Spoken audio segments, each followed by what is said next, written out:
Good morning everyone! For the last 2 years, I've been using the DJI Osmo Pocket almost every single week. I was super excited when they announced the DJI Pocket 2 because it fixed most of the problems I had with the DJI Osmo Pocket. Now let's get started with some cinematic B-roll.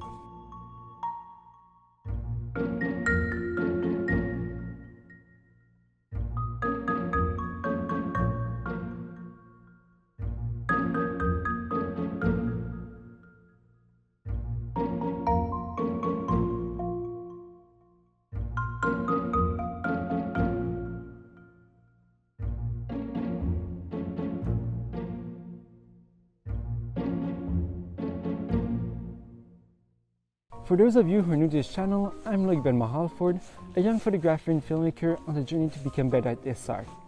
About a year ago, I reviewed the DJI Osmo Pocket after using it for a year. In this video, we're going to be reviewing the new version, the DJI Pocket 2, with a focus on the improvements they made. I'll also be releasing a second video where I'm going to talk about who should be buying this camera and also why, in my opinion, some of the reviews got this camera totally wrong. So now is the time to subscribe if you haven't done it already.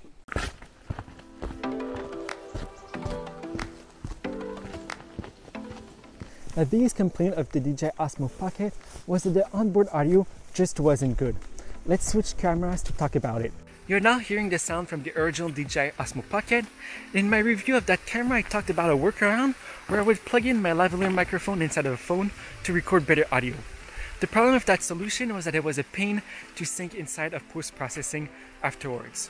So I decided to buy the additional microphone adapter, but that was also a problem because it wouldn't work with the wireless module when recording videos. You're now hearing the audio from the internal microphones of the DJI Pocket 2, and wow, it's quite an upgrade. It has 4 microphones all around, which means it's much less likely that by accident you're covering one of the microphones up when filming the audio. There's also an option inside of the menu now to select if you want to be using the front microphone, the back microphones, or all 4 microphones. I usually leave it on the 4 microphones because the camera automatically adapts the sound to get the best audio from the direction where the camera is pointing. There is also a feature called audio zoom, so you should be getting better audio from the direction where you zoom in. This small accessory from the Creative Combo is what got me the most excited about upgrading the camera. DJI included a small wireless microphone that automatically connects to the camera. They also included a small dead cat that goes on the top here to reduce the noise from the wind around. To use it, you simply power on the device, clip it on your clothes, and you're good to go. There's going to be an icon that's going to appear on the screen with the audio level so you know that's working. Now let's walk back a little bit to talk about some of the other awesome features of this small wireless audio transmitter. The range of this small microphone is actually quite good. It works meters away, but it might block if you put a hand in front or if you turn around when using it. The battery life is also really good. It's way better than what you have on the DJI Pocket 2, so you're sure to be able to film a full day without having to charge it in the middle. Another thing that most people didn't talk about is that when you're using it, you can actually use the small button on the side here, the sync button, to start and stop recording video, which is so useful when I'm filming B-roll of myself. My favorite feature of this small wireless transmitter is actually that you can use another microphone with it. So in my case, I would use my lavalier microphone that I would clip on myself, and I would put the small transmitter inside of my pocket, which is a lot more discreet and less awkward to use than having this big thing on your clothes.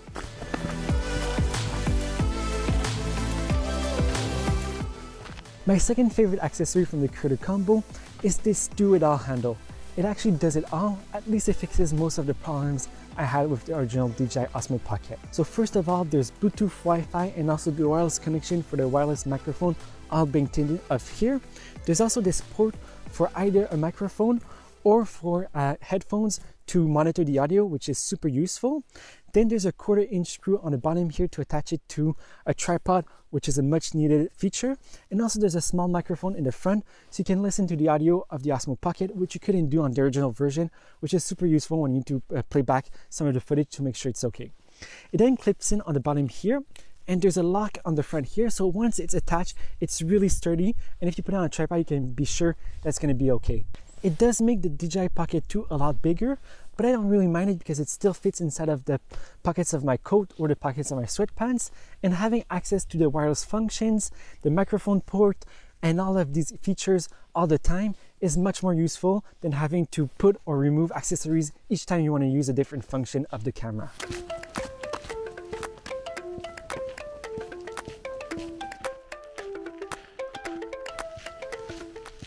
My next favorite accessory from the Creative Combo is this small tripod that you can screw at the bottom of the camera and use the ball head to place the camera exactly as you want. And this is super useful when filming B-roll with this camera, where you can just place the camera wherever you want and be able to get the shot super quickly.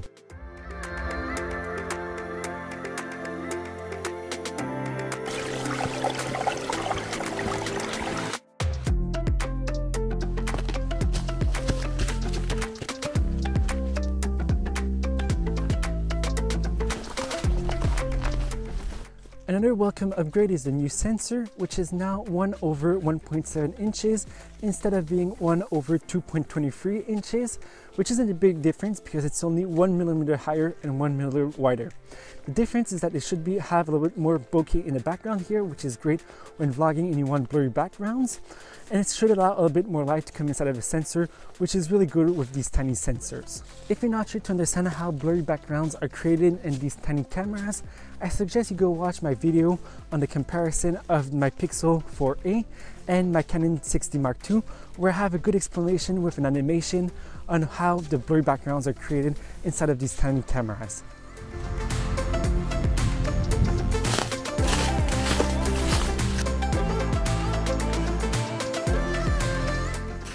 What is even better with this upgraded sensor is that it has a wider field of view.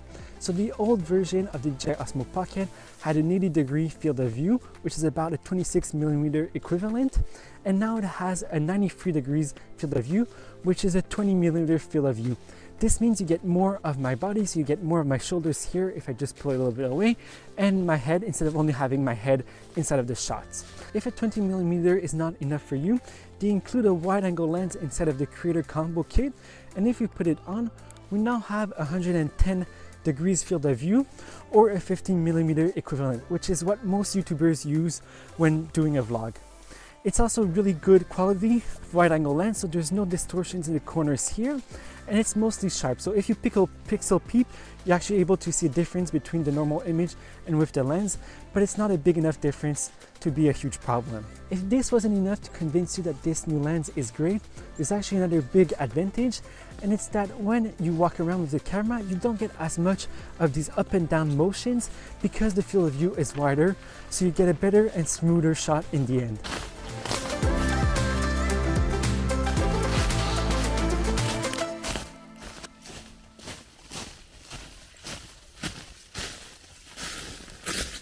The resolution are still the same, maxing out at 4K 60 frames per second.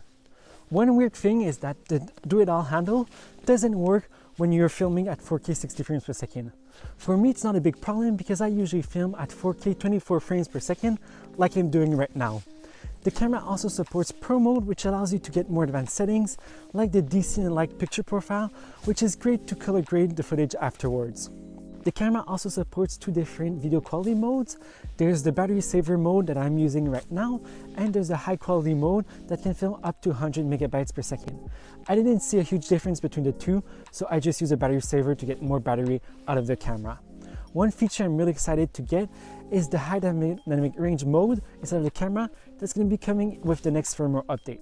But we're going to have to wait for that update to be able to test it out. One place where I think we can see a difference inside of the image quality is actually at night, where the image is a little bit cleaner with less noise, and also the colors are a lot more accurate with the white balance not being as yellow anymore. The image quality didn't change that much since the DJI Osmo Pocket, but that's not a bad thing because I already think it's noticeably better than my Google Pixel 4a and almost better than my images I get from my DSLR. The only big difference that is missing between the DSLR and this camera is better depth of field. If you want me to make a video to compare the video from my Google Pixel 4a, from my iPhone, or from my good DSLR, the Canon 6D Mark II, let me know in the comments below so I can create that video.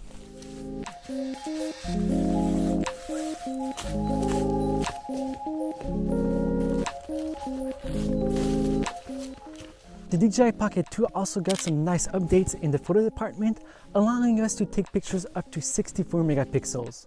It uses the sensor that is 16 megapixel and a technology called sensor shift to move the sensor just a little bit for 4 different pictures to create the 64 megapixel picture in the end. I would say there's not a huge difference in terms of picture quality between the 16 and 64 megapixel pictures, but the big difference is the file size. So a raw picture in 64 megapixels is over 120 megabytes, where the raw 16 megapixel version is about 20 to 35 megabytes, which is a huge difference between the two and something to keep in mind if you're taking the picture. But I must say it's quite fun to be able to zoom in into that shot and really get all the details. One of the differences with the new DJI Pocket 2 is that you now have the option to only shoot RAW instead of having to shoot RAW plus JPEG all the time with the Pro mode. The picture quality is definitely not as good as my Pixel 4a with its computational photography, but it's still nice to have the possibility to shoot some RAW pictures, especially with the wide-angle lens, because I don't have a wide-angle lens on my phone.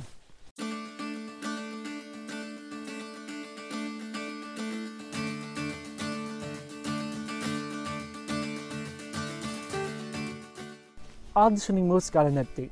First, we have slow motion that now supports up to 240 frames per second, which is 10 times slower than the frame rate I'm using right now to film this video. The quality still isn't great and is limited to 1080p, and you need a lot of light to get a decent image out of it. The second mode that got an update is the Panorama that now supports 180 degrees views instead of having the 3x3 format that was kind of weird and that I never used in the end. Hyperlapse didn't get an update, and I really wish they would have added motion blur inside of it because it kind of looks a little bit choppy when using it.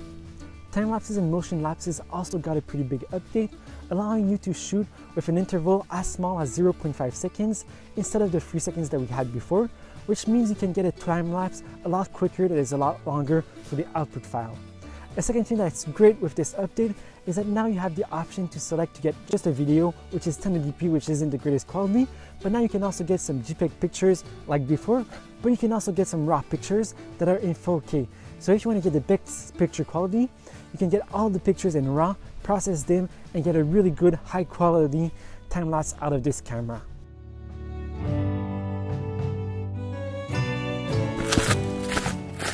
There's also a nice update inside of the menu, so they just refined a little bit everything. So for example, in the Pro menu of the video mode, you now have access to your autofocus settings, and you also have a second page where you can control the different audio settings, which is great because you had these options before, but they were just hidden away and then harder to find.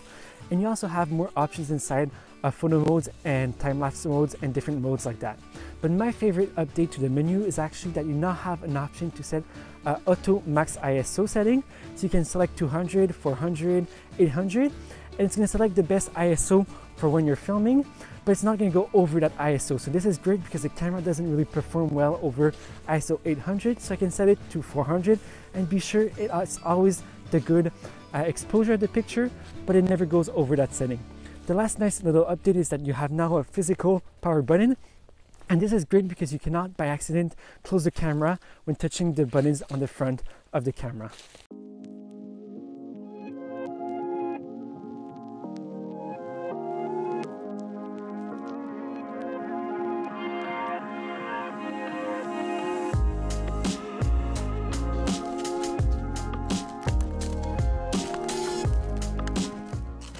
Talking of buttons, we need to talk about this new controller on the DJI Pocket 2. The controller now allows you to directly control the gimbal, turning it right or left, up or down. But I don't really like it because it's not as precise as the old controller, with it being very stiff and very hard to move. And I cannot really get some of the shots I thought I would be able to get with this new controller, like diagonal shots that I really like getting. It's also the second problem I have with this new controller is actually that there's only one button, and that means you only get the option to change your gimbal mode, so you can change from follow, tilt lock, or FPV, or you have an option here to change the controller mode. This allows you to either control the gimbal or control the zoom level. So the camera also have a new feature that allows you to zoom inside of the picture. At 4K, you only get a 2x zoom that's a digital crop, so it's not the best quality and not as useful because you can just do it in post afterwards and get the same results. But where it's very, very useful is when you're in 1080p, you can actually zoom up to 4 times, and get the same quality of shots. That's very useful if you're using the camera in 1080p. You can zoom 4 times in any shot and get a different angle if you want.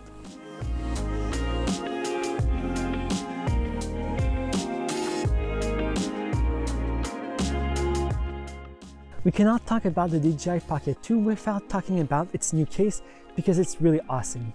I personally think it really shows how much attention went into designing the second generation of this camera. If we take out the camera here, we can just slide it out. We're gonna see there's no more buttons in the case, so whatever accessory you have at the bottom of the camera are gonna work with this case, which is great because the old camera didn't support the wireless module or other accessories that were attached at the bottom. The second thing is if you look inside of the case, you actually can see here, we have the wide angle lens that is holding with a magnet. Then we have these 2 little adapters for our phone. So we have the USB-C one and we have the lightning port direct accessible. Then there's also the wireless microphone here that just clips on the top of the case, which is just, again, great to have everything together. And the last accessory you have right here is the tripod legs that just screw on the back here. And this is a nice little package where you have everything you need when you go out for a shoot. 2 other nice details that show the attention they took designing this camera is the wrist strap here that is now attached to the camera, which makes it a lot more logical because you can always have the camera and be sure that you won't drop it if you have it with you.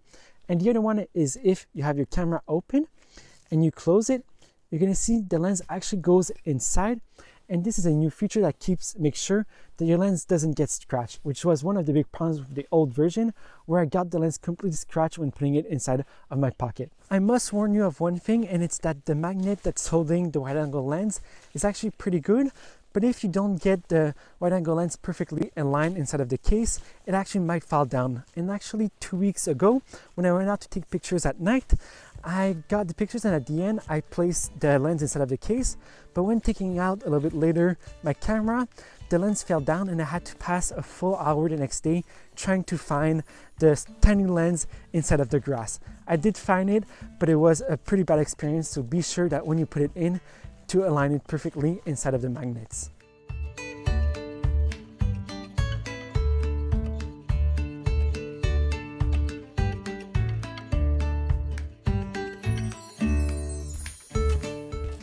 DJI claims you can get up to 2 hours and 20 minutes of recording time. In my experience, it's more about an hour, especially if you're using 4K and active track. And talking of active track, it also got an update, but I don't think it's the best update because it tracks better the subject for sure, but it's also a lot more janky, so it creates these weird movements that are not as smooth as it used to be. So for me, I'm kind of disappointed from this update for active track, which is one of my favorite features inside of this camera. The autofocus also got an update and it seems to be working pretty well, but you can judge by yourself by looking at this video because I filmed most of it using the DJI Pocket 2.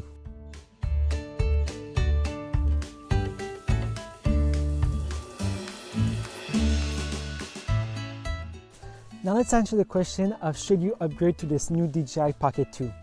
If you had problems with the lack of good audio, the lack of a wide angle lens, or problems with the wireless controls, I would say yes, definitely, this is worth the upgrade. If you use the DJI Osmo Pocket without any accessories, in that case I don't really think it's worth upgrading because the image quality is not a huge increase between the 2 versions. If you enjoyed this video, please leave a like below, it does really help the channel. If you want to learn if this is the right camera for you, or learn more about mobile photography and filmmaking, hit that subscribe button to be notified when I create a new video. Finally, as usual, if you have any questions, leave them down below and I'm going to try to answer all of them. See you in the next video. Bye bye.